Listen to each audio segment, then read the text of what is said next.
Have you ever been present in a place and still treated as if you were invisible? Have you ever felt the kind of rejection that doesn't shout, but crushes silent, constant, as if it were your fault for even being there? That's how Mabel's awakening began. Not with screams, not with fights, but with a phrase tossed into the air like cold poison: "She's still alive?" Spoken casually, as if commenting on the weather. From her own son's wife. There, sitting at the table where she once believed she belonged as part of the family, Mabel understood that what kept her there wasn't love, but habit. It wasn't affection, it was convenience. And in that instant, something inside her broke. What you are about to read is not a tale of revenge, nor a story of triumph wrapped in polished phrases. It is a raw passage, but one that leads to liberation. It is the journey of a woman who dared to say no after 70. Who chose herself, even if late. Who learned that a woman's autonomy has no expiration date, that emotional freedom can be built at any time, and that sometimes, cutting ties for good is the only path to a new beginning. And if you think this is just fiction, maybe you need to look closer at the Mabels in your own life.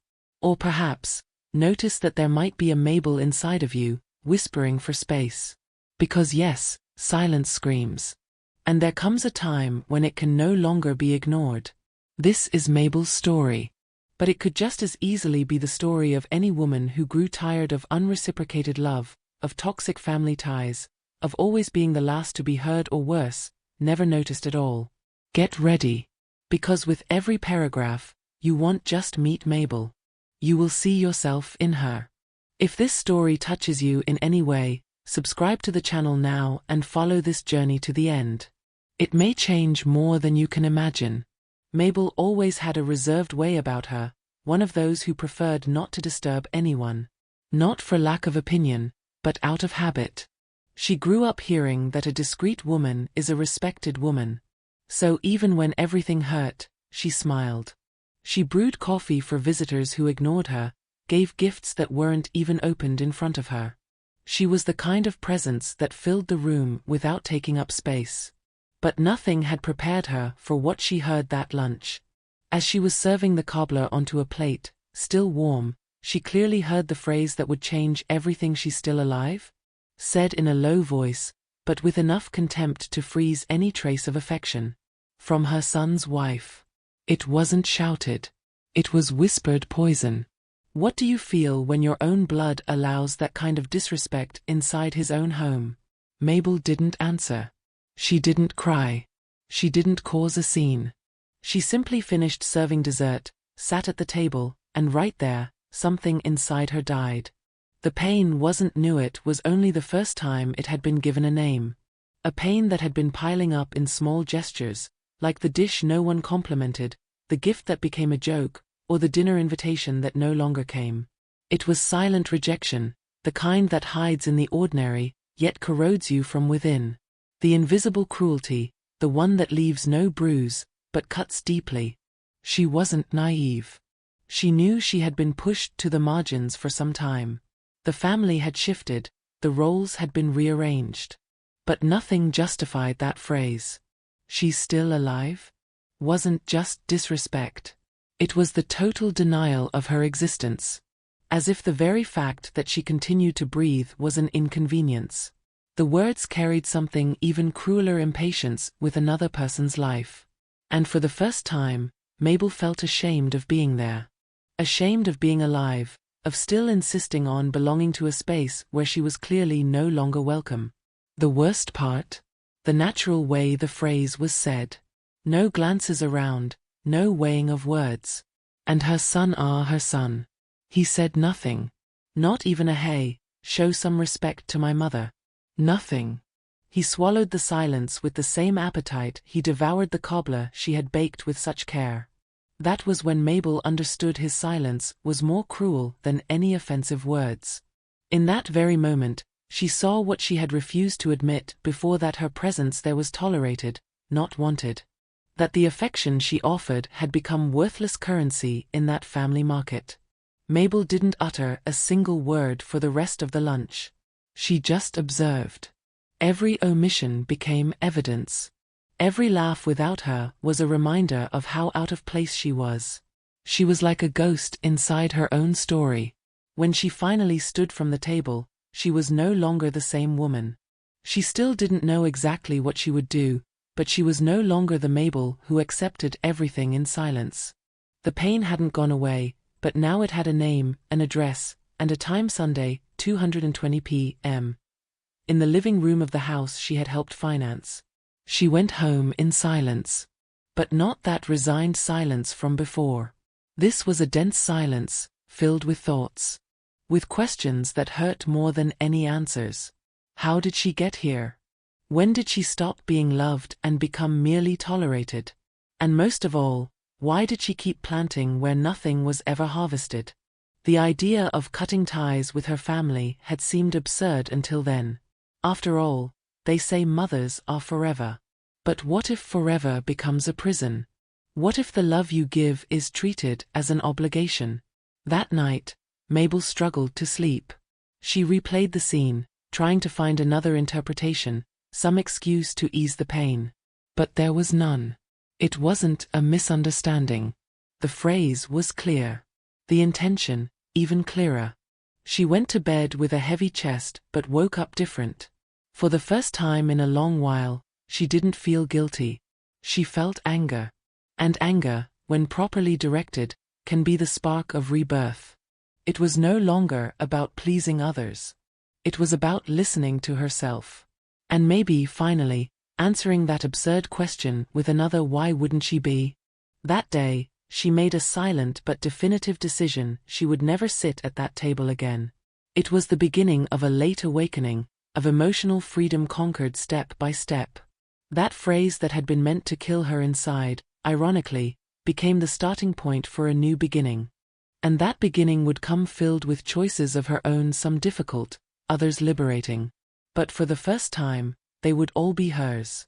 The following week after that lunch, Mabel still tried to rationalize. Maybe it was just an unfortunate moment, she thought. But the heart is never foolish. It feels what the mind tries to silence. Even so, she accepted the invitation to her youngest granddaughter's birthday party. She baked an apple cobbler, the same one she had made since her children were small, and put on her best blue knit blouse.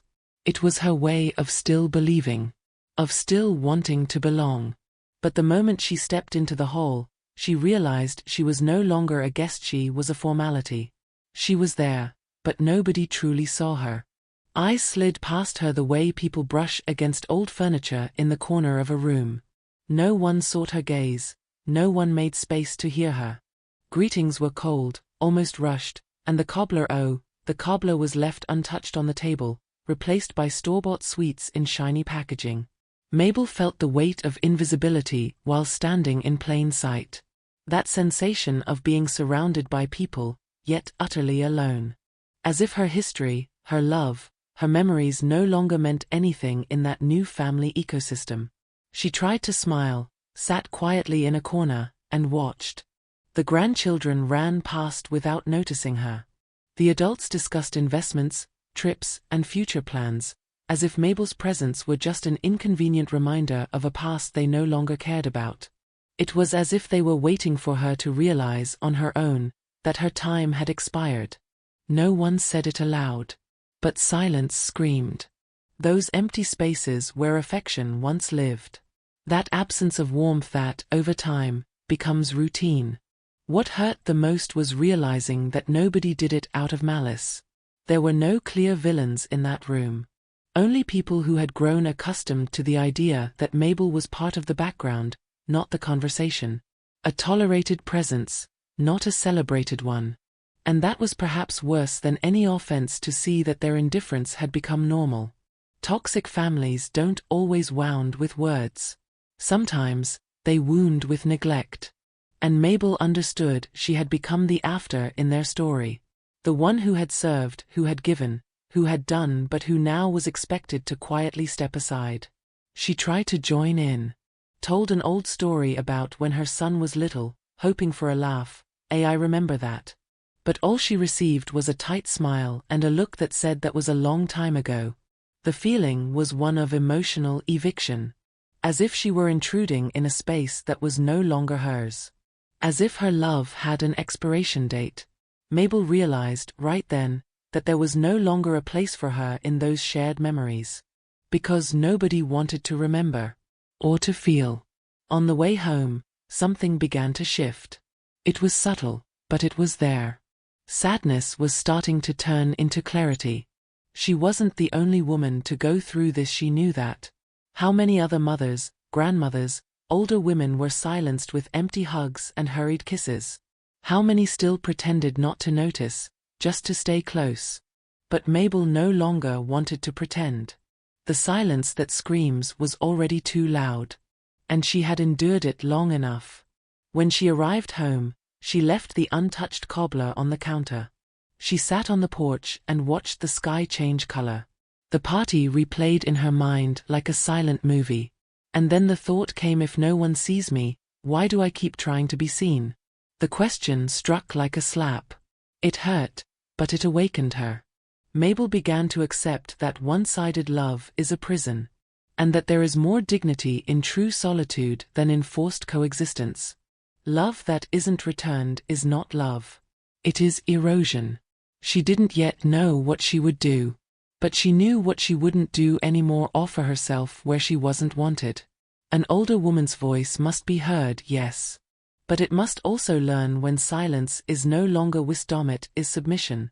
Mabel realized that what hurt most was not their neglect, but her own insistence on staying.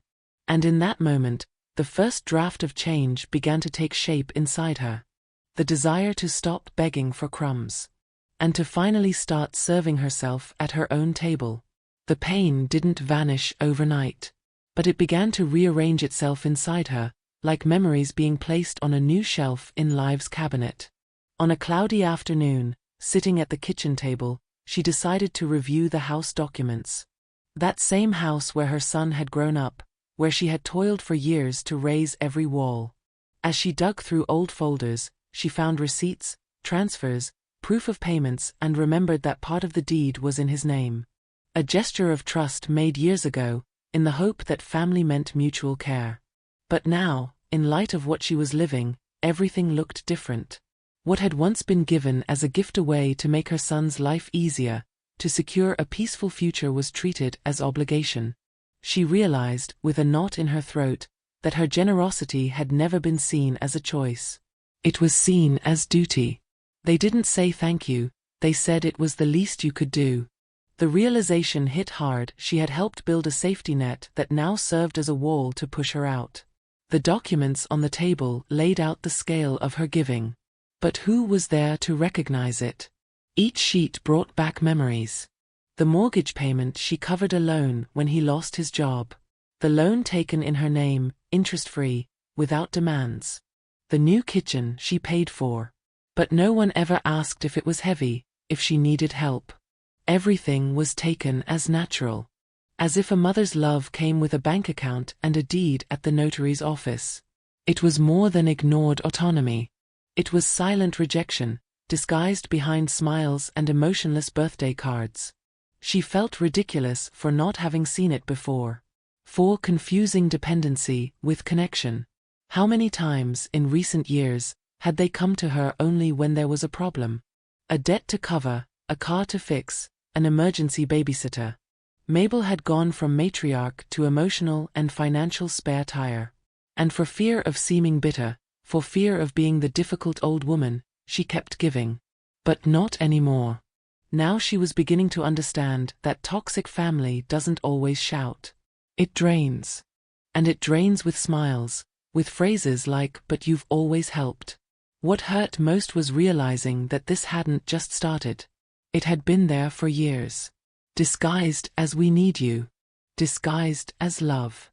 It was a structure built slowly, brick by brick, with the best intentions, but that now worked as an emotional trap. And Mabel felt something new: shame at herself. For having been an accomplice in her own exclusion.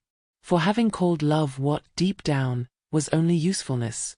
For not having listened to herself sooner. That night, she made a list. She wrote down everything she had ever done for her children. Not to charge them. But to see with her own eyes, the scale of her giving. It was an attempt to reorganize her feelings, to separate what was love from what was exploitation. It was a hard exercise. She cried more than once. But it was also then, between tears and silent confessions, that she realized something important. All of it had been her choice. Maybe poorly made, maybe rushed, but a choice. And if she had the power to give so much, she also had the power to take a step back. That night didn't bring answers. But it brought clarity. And clarity is dangerous for someone who has spent a lifetime trying to please. Mabel began to understand that emotional freedom is not the absence of bonds, but the presence of boundaries. That giving everything without asking how much it hurts is a certain recipe for losing yourself. She still loved her son. But she could no longer respect herself while loving him this way. She needed air, space. She needed to find her center again.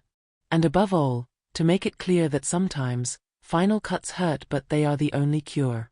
And there, with all the paperwork spread before her, Mabel took her first internal step. She didn't say anything to anyone. She didn't make a scene. But inside, something solidified. It wasn't just about documents. It was about position. About saying I was here. I chose. But now, I choose differently. And that is the beauty of a late awakening. It arrives at the right time, the time to stop accepting what wounds you, just so you won't be alone. The following week, Mabel decided to do something different. Not out of impulse, but out of necessity.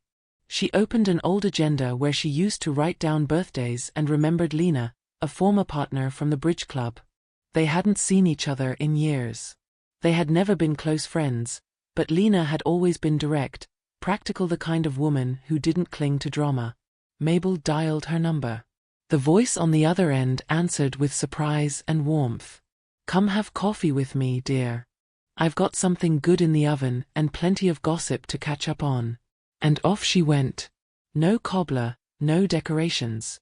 Just herself and the desire to breathe new air. Lena's house was small, but alive. Plants everywhere, shelves of books, the smell of fresh bread, and conversation that flowed easily. At first, Mabel spoke little. The weight still lived on her shoulders. But it only took one direct question, and "How are your boys treating you?" for everything to come pouring out. She told it all. The phrase at the lunch, her son's silence, the forgotten dessert, the documents, the pain that refused to leave. Lena listened without interruption. Then she stood up, pulled a green folder from the cabinet, and said, "I understand you. I went through the same thing. It's time to put on paper what your heart has already let go of." Inside that folder was a list of lawyers, guidance on reorganizing property, even suggestions on where to start fresh without carrying so much weight. Mabel was speechless. It was as if someone had pulled the blindfold from her eyes. She had never considered legally undoing what her heart had already released.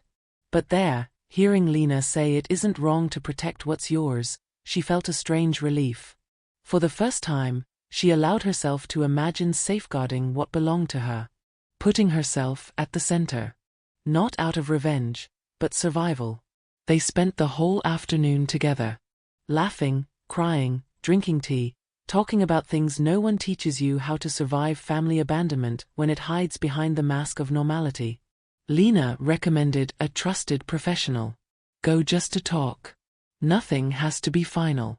But you need to know your options. Even that alone changes everything. And that's how Mabel scheduled her first legal consultation.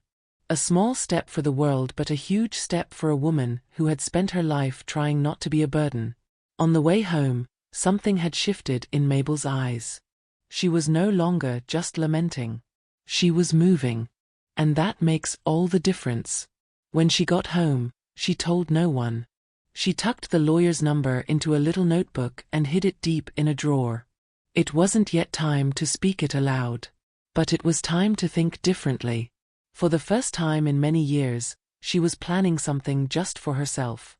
It was the beginning of an inner movement toward freedom that no one could see from the outside, but inside, it grew steady and necessary. The appointment was set for a Friday. She got ready as if going to an important event, hair tied back, a discreet lipstick, and determined eyes. At the office, she was treated with respect. She explained her case clearly. She talked about the documents, the house, the decisions she had made in the past. And she listened carefully to all the options now in her hands. She left with a folder full of guidelines and the sense that she was finally taking control of her own story.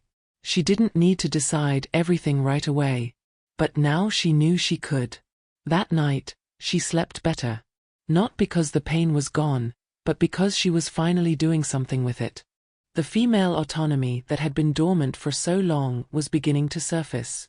Mabel no longer wanted to fight for space in a house where she didn't fit. She wanted to rebuild her own inner home. And that began with small, brave choices. That visit to Linus wasn't just coffee between old acquaintances. It was a portal. A reminder that even in later life, one can still begin again. She hadn't told her son, nor her daughter-in-law. Not out of fear, but out of strategy. She knew that when she did speak, it would be final.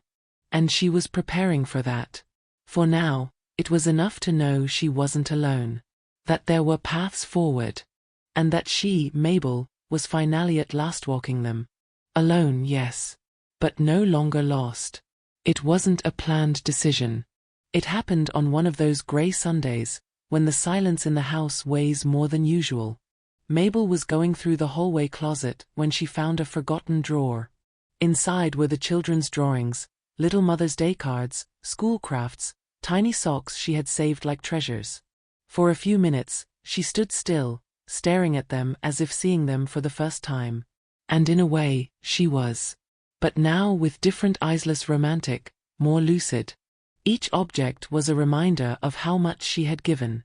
How much she had tried to keep alive a bond that no longer existed. The trinkets, yellowed by time, had never been returned with genuine affection. They had served more to sustain her illusion of belonging than as proof of love. Mabel felt a mix of tenderness and anger. Tenderness for the woman she once was, always trying her best. Anger for having accepted so little in return. The next gesture wasn't dramatic. It was calm. With steady hands, she grabbed a bag and began emptying the drawer. It wasn't easy. Each item carried a kind of farewell. But she needed that space not only in the closet, but within herself. Throwing away gifts only she valued was more than letting go. It was a ritual of release. She no longer wanted to store remnants of an affection that now only hurt. That simple act, placing those papers into the bag, was her way of saying enough. She would no longer feed the memory of a family that only remembered her when they needed something. It was time to clear out what had never been recognized. After filling 2 bags, Mabel stopped, took a deep breath, looked around, noticing that the house somehow felt different, lighter. And for the first time in ages, she felt more in control of her own space. The silence seemed kinder now. Less lonely, more welcoming. It was still the silence that screams, but now it screamed something else: freedom. A good kind of emptiness, the kind that creates room for the new. With teary eyes, Mabel smiled. It wasn't sadness. It was relief. Then she went to the living room shelf. There were the picture frames. Photos where she was barely visible. In one, cut halfway out. In another, standing off to the side. In every one, she looked misplaced. As if the camera had accidentally captured the distance that always existed. She took a few frames, removed the pictures, and left the frames empty. "I'll put new images here.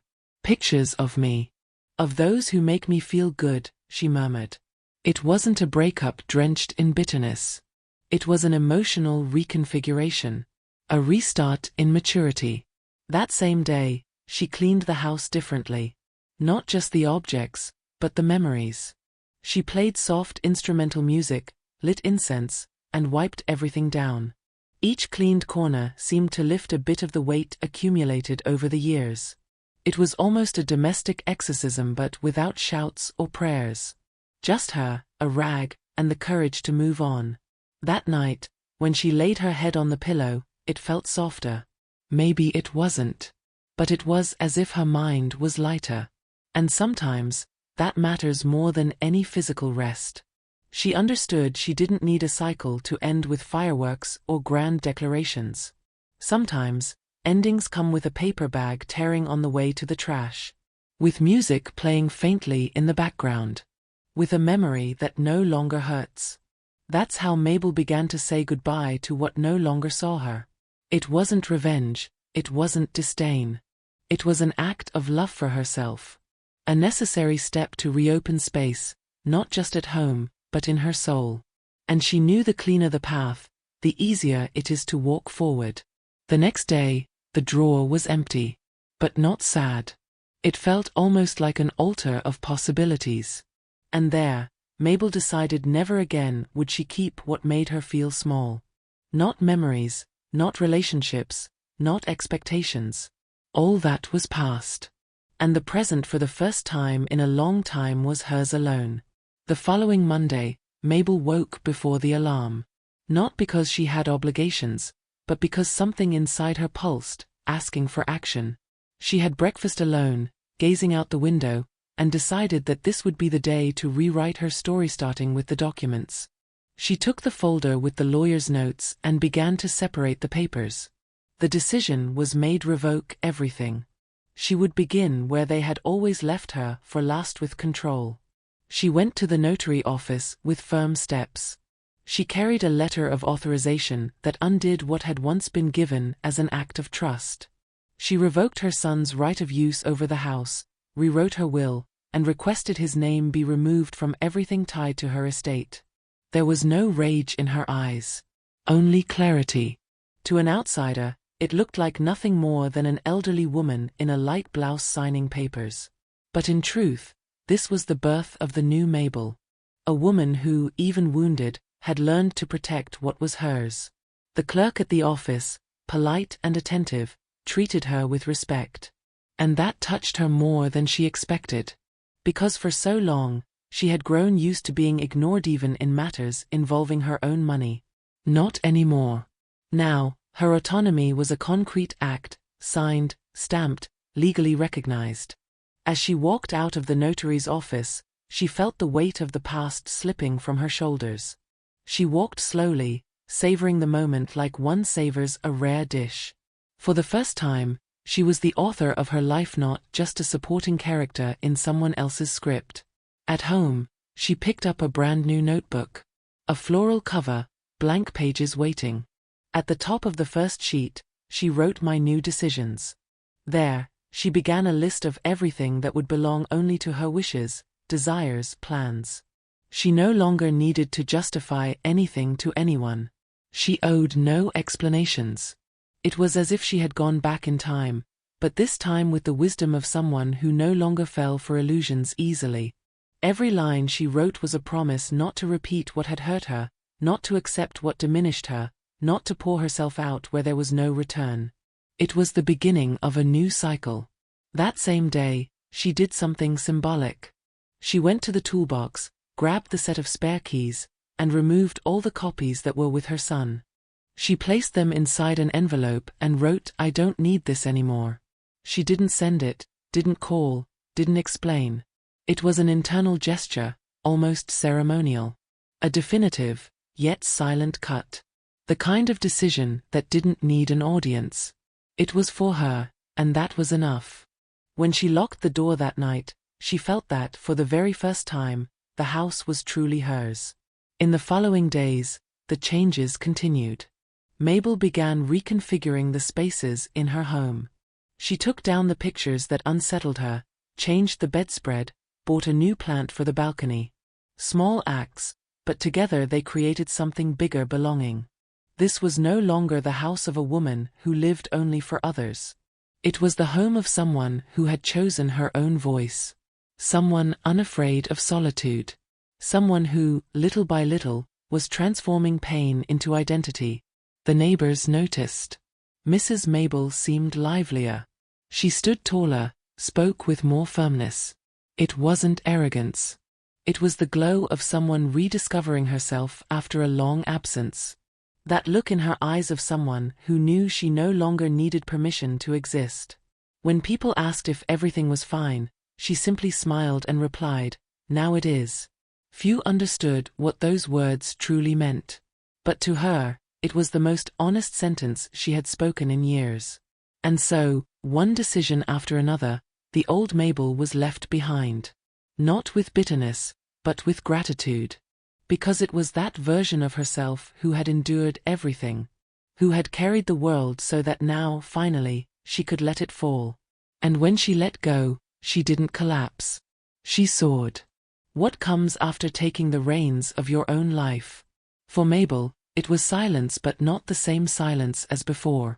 This one was different, inhabited, full of presence. Within it, she could finally hear something that had been silenced for decades, her own voice. That firm voice that had always been drowned out by demands, by fears, by other people's expectations. One sunny morning, she made one of her most symbolic decisions. She blocked Carl's number. Not out of hatred, but out of respect for herself.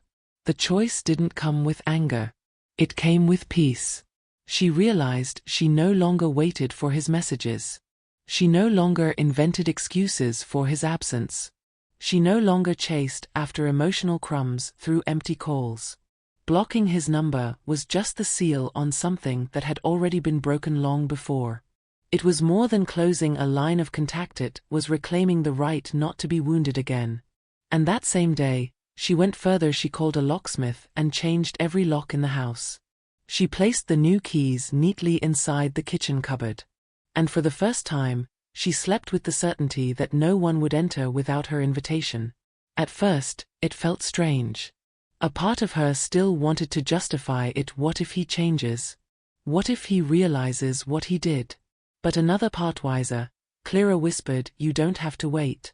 Because emotional freedom is also this letting go of those who never return whole. And if he did return, she no longer wanted the broken version of her son. Perhaps, she thought, she could one day meet again the man she helped raise. But not at the cost of losing herself. Mabel understood that to begin again, one must first create space. And sometimes, that space is born only through distance. The physical changes reflected this new season. The house seemed to smile at her. The light entered differently. The furniture seemed more alive. And she was more in command of herself. Relearning how to speak, how to say no, how to set limits. When her next-door neighbor asked why she had changed the locks, Mabel answered lightly, I've decided to open the door only to those who make me feel good. And she laughed. Laughed wholeheartedly. That became her manifesto. Her invisible sign at the entrance. She no longer needed to shout to be heard. Her presence now spoke louder than any words. In the stillness of the afternoon, she brewed chamomile tea and sat with the floral-covered notebook. She wrote down a sentence, I'm not withdrawing. I'm protecting myself. It was a reminder.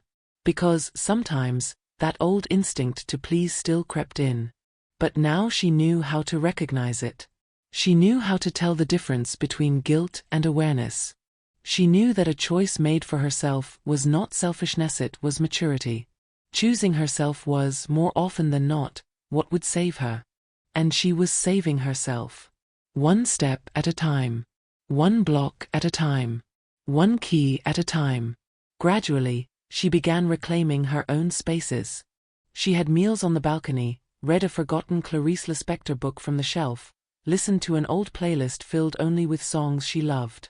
Rediscovery was a beautiful process. Quiet, yet full of meaning. She no longer needed anyone to tell her how important she was. She felt it. And that was new. Comforting. It was as if she was finally coming home, not to the house of bricks, but to the one inside herself.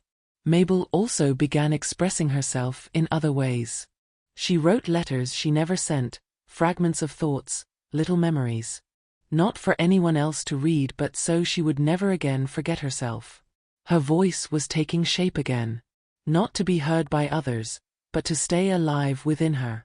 Because she had come to understand that, in the end, the most important question wasn't who will listen to me, but what do I need to say to myself.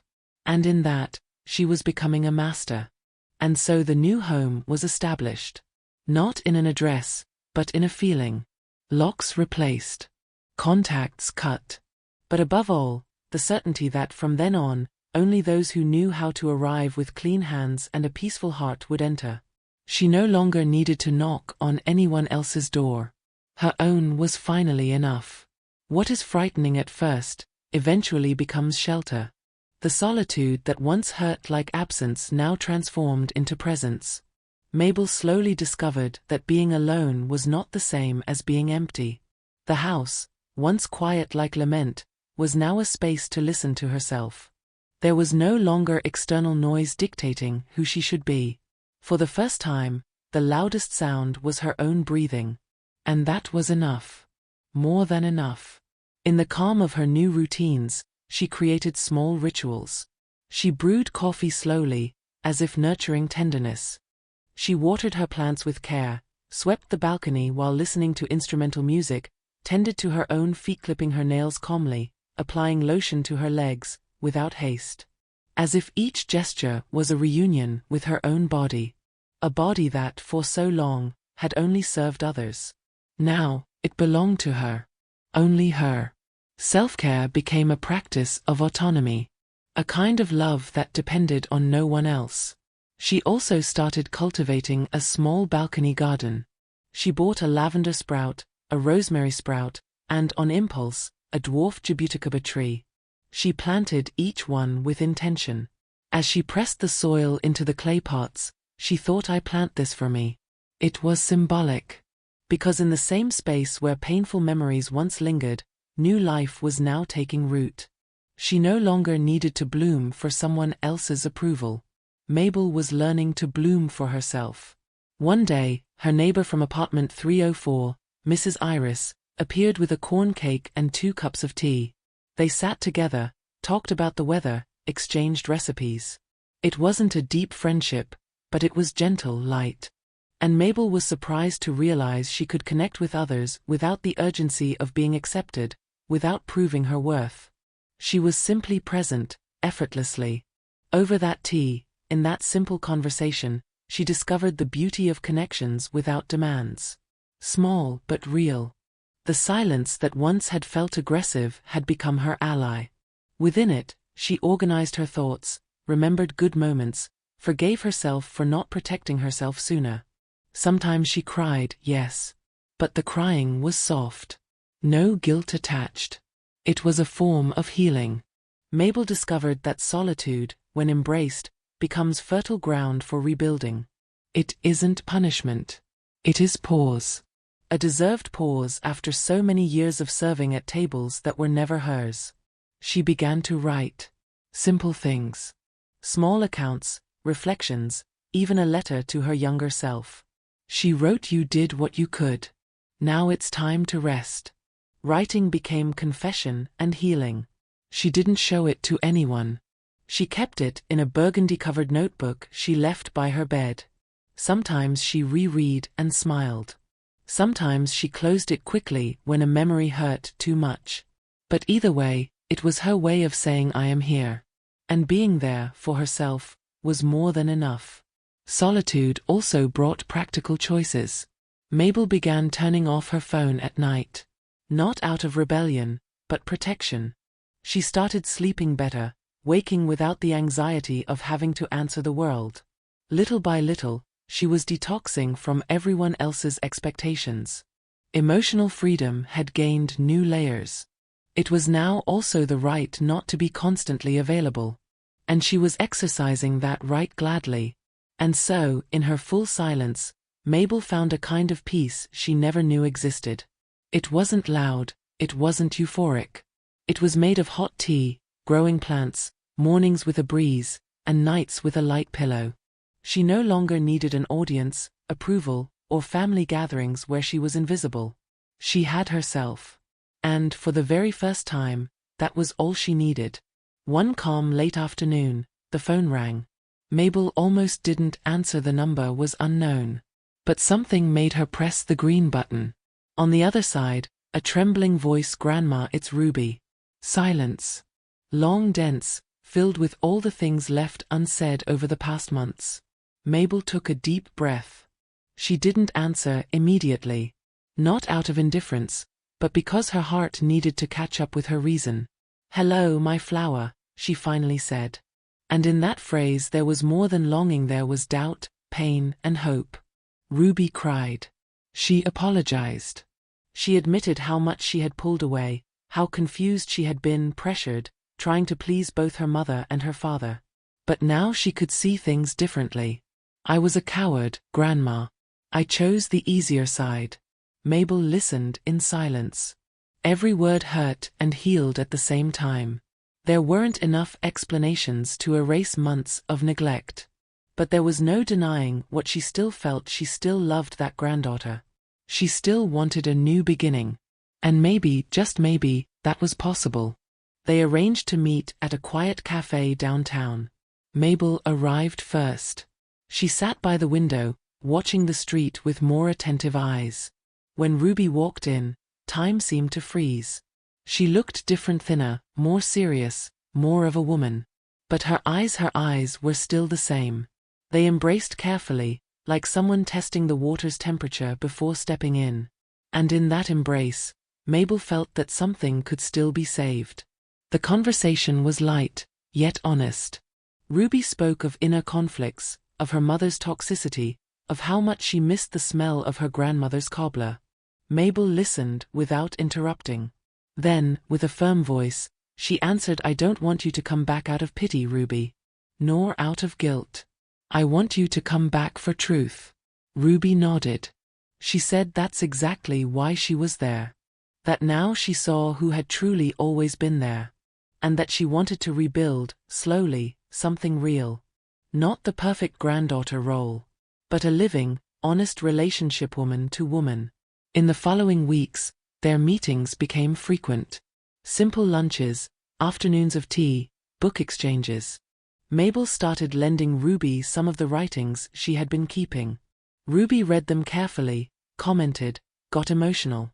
It felt as if the distance had cleared the field for a new bond, less based on obligations, more on choices. The personal choice of being there for each other, without masks. It was beautiful to witness. Healing. A fresh breath after so much emotional dust. Mabel knew this didn't erase the past. But she no longer wanted to live with resentment. Ruby also knew she would need to prove herself with actions, not just words. But both were willing. And that was already a lot. There was a rare kind of affection there, the one born from mutual forgiveness. A reunion that didn't depend on blood ties, but on emotional maturity. The old woman's voice, for the first time, was heard with respect, without interruptions. And the young woman's, for the first time, was heard without judgment. During one of these visits, Ruby brought a mint sprout. "For your balcony," she said. "And for our story." They planted it together. They laughed at the mess with the soil, at the curious ants. And in that moment, without speeches or promises, they sealed a new pact. Not one of perfection, but of presence. Mabel felt that, despite everything, there was still space for true bonds. Bonds that don't demand sacrifice, only sincerity. And so, in a small ceramic pot, among new roots and fragrant leaves, a possible relationship was born. Not a return to what once was, but the building of what could be, with limits, with affection, with truth. Ruby didn't save Mabel. And Mabel didn't save Ruby. But together, they chose to walk side by side. And sometimes, that is all one really needs. Mabel never imagined that a tiny ad in the classifieds would stir her so deeply. She was flipping through the local papera, habit she had never abandoned, when she saw a small photo of an apartment in the neighboring district. Ground floor, wide balcony, filled with sunlight, near a charming open-air market. Simple but inviting. And in that moment, something inside her whispered it's time. The idea would have sounded absurd just days earlier. But now it made perfect sense. She needed a new beginning. A space only hers, without memories that hurt clinging to the walls. She called the agent the same day. Scheduled a visit without telling anyone. When she stepped into the apartment, she was overcome by a feeling she couldn't quite explain. It wasn't luxury. It was lightness. The way the sun poured into the living room window felt like an embrace. The wooden floors, the old kitchen tiles, everything seemed to say here, you can start again. Mabel walked through each room like someone recognizing a home before even moving in. And there, within bare walls, she felt something rare, peace without weight. The certainty that, yes, there was still time. In the days that followed, she did the math, spoke with her lawyer, reorganized her papers. She discovered she could buy the apartment comfortably and still set aside enough for her new choices. It wasn't impulse. It was strategy. Mabel wasn't running away from anything. She was choosing, with clarity, where she wanted to go. And that place was new. More than an address, it was an identity. It was as if she was declaring to the world and to herself, I will no longer inhabit where I was diminished. She began packing calmly. She wouldn't take everything. Only the essentials. The quilt she had sewn herself, the books that still touched her, the blue china she had inherited from her mother. The rest she left behind. She donated furniture, clothes, trinkets that once told stories she no longer wanted to repeat. And with each box sealed, Mabel breathed deeper. She was finally leaving behind the weight. Not just physical, but emotional. It was a change of zip code, yes, but also of perspective. The new neighborhood was peaceful. In her first week, the florist on the corner recognized her. You're the cobbler lady, aren't you? Mabel laughed. It sounded like a sweet nickname. Right then and there, she bought 2 basil plants and a pot of lavender for her new balcony. She felt she was rebuilding her roots, but this time in fertile soil. A place where she was not a memory, but a presence. Not obligation, but choice. Not on the margins, but at the center of her own life. Feminine autonomy had taken on a tangible form, a home on her own terms. She arranged the new place with lightness. The decoration was simple, yet full of meaning. A framed quote from Simone de Beauvoir, pictures of her smiling through different stages of life, a few inherited objects now given new context. She created a cozy reading nook, a little tea table, a space for writing. Every detail declared here lives someone who chose. Not someone who was left behind. Not someone who begged. But someone who said yes to herself. And that changed everything. In those first days, she cried sometimes. Not from regret but from release. As if each tear washed away what remained of fear. Little by little, she felt whole there. She bought a hammock. She read to the sound of birds.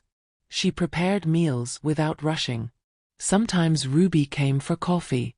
And when her granddaughter asked how she felt, Mabel would reply for the first time, I am living in a place where I truly exist.